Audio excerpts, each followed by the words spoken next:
రాజ్కోట్ వేదికగా ఇంగ్లాండ్తో జరిగిన మూడో టెస్టులో టీమిండియా అద్భుత విజయం సాధించింది. తొలి ఇన్నింగ్స్లో 445 పరుగులు చేసిన ఇండియా ఇంగ్లాండ్ను తొలి ఇన్నింగ్స్లో 319 పరుగులకే ఆల్అవుట్ చేసి 126 పరుగుల తొలి ఇన్నింగ్స్ లీడ్ సాధించి రెండో ఇన్నింగ్స్లో 430 పరుగులకు ఇన్నింగ్స్ను డిక్లేర్ చేసింది. ఆ తర్వాత ఇంగ్లాండ్ను కేవలం 122 పరుగులకే ఆల్అవుట్ చేసి 436 పరుగులతో ఘన విజయం సాధించింది. అయితే రెండో ఇన్నింగ్స్ను డిక్లేర్ చేసే క్రమంలో కాస్త గందరగోళ పరిస్థితులు చోటు చేసుకున్నాయి. జైస్వాల్ డబుల్ సెంచరీకి దగ్గరగా ఉండడంతో అతని డబుల్ సెంచరీ పూర్తి కాగానే రోహిత్ శర్మ ఇన్నింగ్స్ను డిక్లేర్ చేస్తాడని అంతా భావించారు.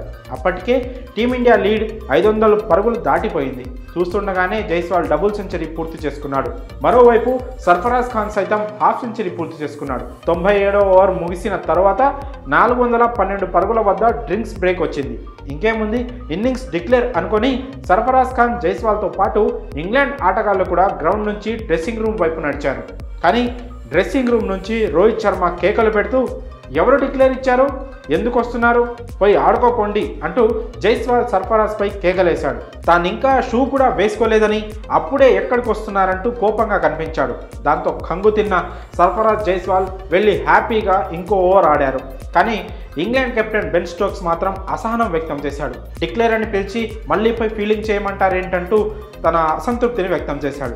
మ్యాచ్లో ఈ ఊహించని ఘటనతో అంతా షాక్ అయ్యారు. అయితే ఆ వెంటనే 98వ ఓవర్ పూర్తి అయిన తర్వాత 430 పరుగుల వద్ద రోహిత్ శర్మ ఇన్నింగ్స్ను డిక్లేర్ చేశాడు. ఇంగ్లాండ్ ముందు 557 పరుగుల భారీ టార్గెట్ నుంచాడు. ఈ టార్గెట్ చేయలేక ఇంగ్లాండ్ 122 పరుగులకే కుప్పకూలింది. దీంతో టీమిండియా 434 పరుగుల భారీ తేడాతో విజయం సాధించింది. మరి ఈ మ్యాచ్లో డిక్లేర్పై తలెత్తిన గందరగోళంపై మీ అభిప్రాయాలను కామెంట్స్ రూపంలో తెలియజేయండి.